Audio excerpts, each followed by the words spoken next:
గత 14 సంవత్సరాలుగా మీ అందరికీ నేను దూరంగా ఉన్నాను. ఎందుకు దూరంగా ఉన్నాననేది ఇందాక వీళ్ళందరం చూసాము.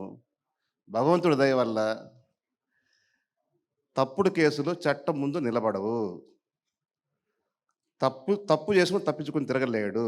నేను ఎటువంటి ఏ తప్పు చేయలేనందువల్ల కోర్టు వారు నిర్దోషిగా నిర్ధారించి నన్ను కేసు నుంచి అక్విటల్ చేశారు.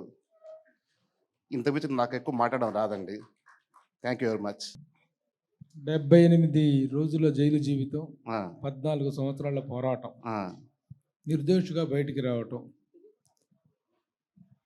ఈ పోరాటం అంతట్లో చేసి మిమ్మల్ని ఇంత ఇబ్బంది పెట్టినటువంటి వాళ్ళ మీద మీరు ఎలాంటి యాక్షన్ తీసుకోబోతున్నారు? మీరు ఎలాంటి న్యాయాన్ని కోరుకుంటున్నారు? నాకు ఎటువంటి కక్ష సాధింపు లేదండి.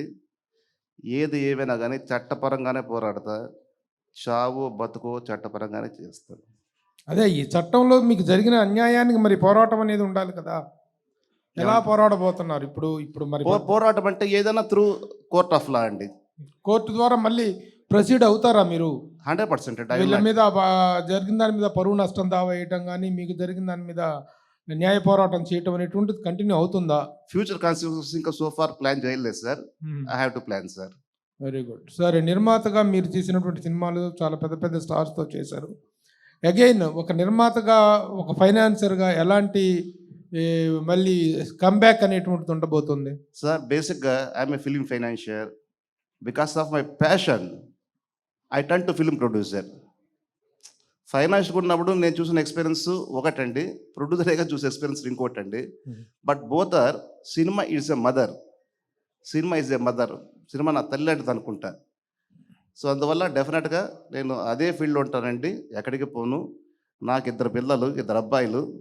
2 అబ్బాయిలు కూడా ఇద్దరు హీరోలుగా చేశారు. 2 సినిమాల్లో హిట్లయినాయి. హిట్లయిన తర్వాత వాళ్ళ ప్యాషన్ వచ్చి they want to became a writer and director. So they are writing scripts now. They are going to direct the movies sir. నేను కూడా అలాగే సినిమాలు తీస్తాను, ఫైనాన్స్ చేస్తాను సార్.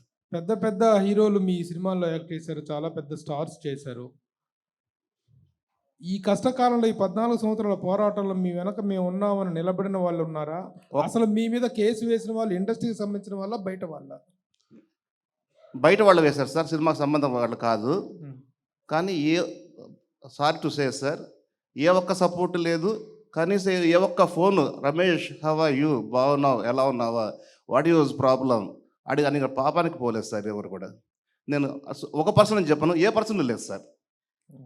రమేష్ గారు, సార్ రమేష్ గారు, మీ కేసుల గురించి ఆల్రెడీ కోర్టు ఎక్విట్ చేసింది కాబట్టి ఇప్పుడు మాట్లాడడానికి ఏం లేదు.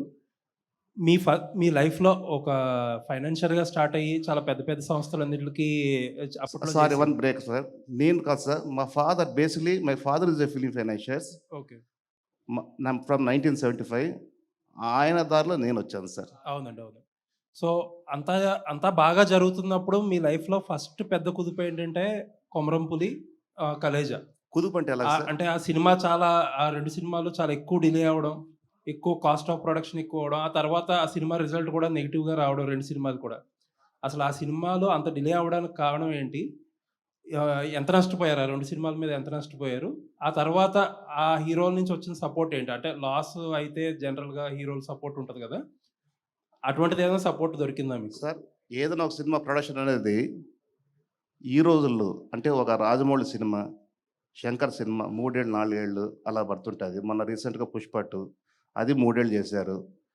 కానీ ఆ రోజు నేను చేస్తున్న రోజుల్లో 3 ఏళ్ళ సినిమా అనేది లేదు సార్. ఆ రోజుకి కొమరంపులి కానీ, కలేజా కానీ, పోకిరి కానీ, ఇంకోటి కానీ ఏదైనా కానీ 6 మంత్స్, 9 మంత్స్ ఆర్ 1 ఇయర్ ఇదే సార్.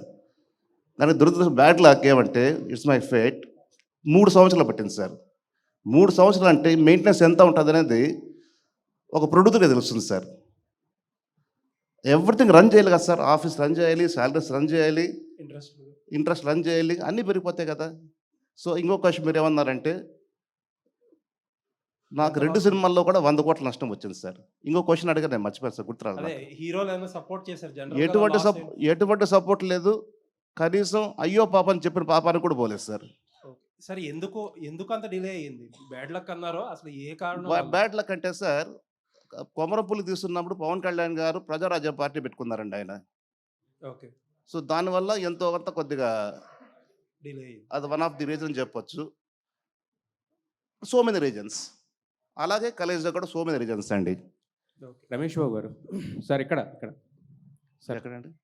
సార్ అంటే మీరు ఇందాక మీ ఏవిలో చూస్తే అంటే కటకటాల వెనక్కి వెళ్ళారు, కడిగిన ముత్యంలా బయటకు వచ్చారు. యాక్చువల్గా మీరు ఇంతకు ముందు చేసిన సినిమాలన్నీ కూడా పెద్ద పెద్ద సినిమాలు, రెండు అంటే ఫైనాన్షియల్గా చేసిన చిన్న సినిమాలు చేశాను, పెద్ద సినిమాలు పెద్ద చేశాను సార్. సినిమాలు అంటే మాకు గుర్తుండే ఈ రెండో ఎక్కువ గుర్తున్నాయి కాబట్టి ఇప్పుడు మళ్ళీ బేబీ స్టెప్స్ మళ్ళీ స్టార్ట్ చేసినట్టే కదా ఫస్ట్ నుంచి. అవునండి. సో మరి డైరెక్ట్గా మళ్ళీ పెద్ద సినిమాలకి వెళ్తారా, లేదంటే కంటెంట్ ఓరియంటెడ్ సినిమాలు రాబోతున్నారా, ఎలాంటి సినిమాలు ప్రొడ్యూస్ చేయాలనేది మీ నెక్స్ట్ గోల్?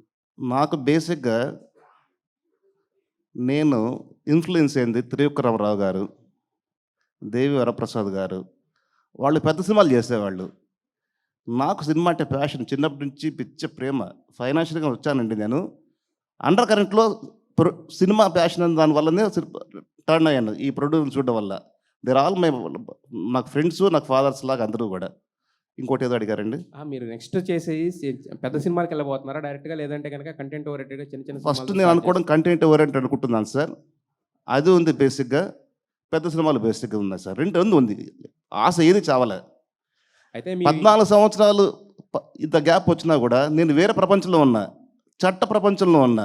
అయినా కూడా ప్రతిరోజు నిత్యం సినిమా గురించి ఆలోచించేవాడిని. ప్రతిరోజు నిత్యం సురేష్ గుర్తొచ్చేవాడు. అయితే 14 సంవత్సరాలు తర్వాత ఇప్పుడు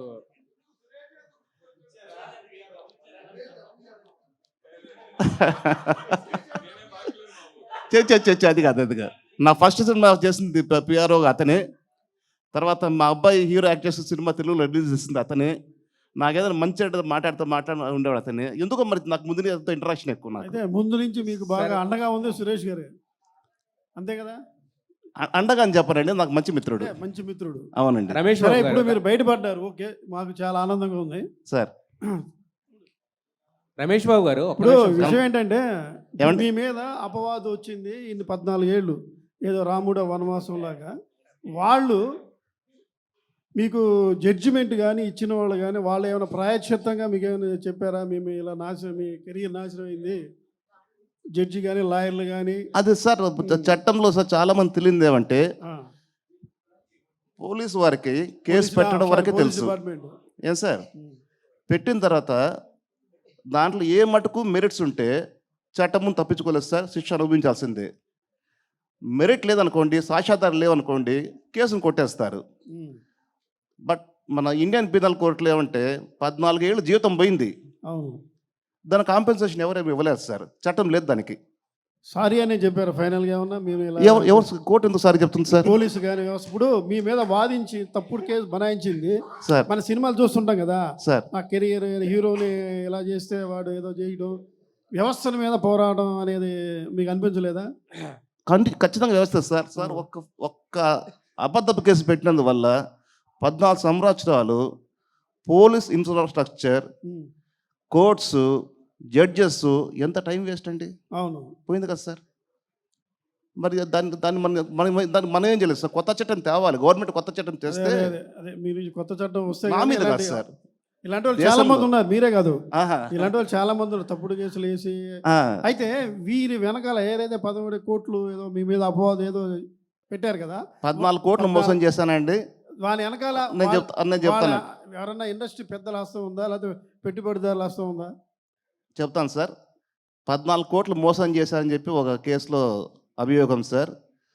నాకున్న స్థలాన్ని మహాబలిపురంలో 10 ఎకరాలు ఉందండి, heart of the bit, 6 track roads 3 రోడ్లు అయిపోయింది. ఆ స్థలాన్ని నేను ఒక వ్యక్తికి అమ్మినానని, ఆ వ్యక్తి నుంచి ఇంకో వ్యక్తికి అమ్మానని, ఇంకో వ్యక్తికి అమ్మానని, 25 మందికి అమ్మానని చెప్పి అభియోగం పెట్టి కేసు పెట్టారు సార్.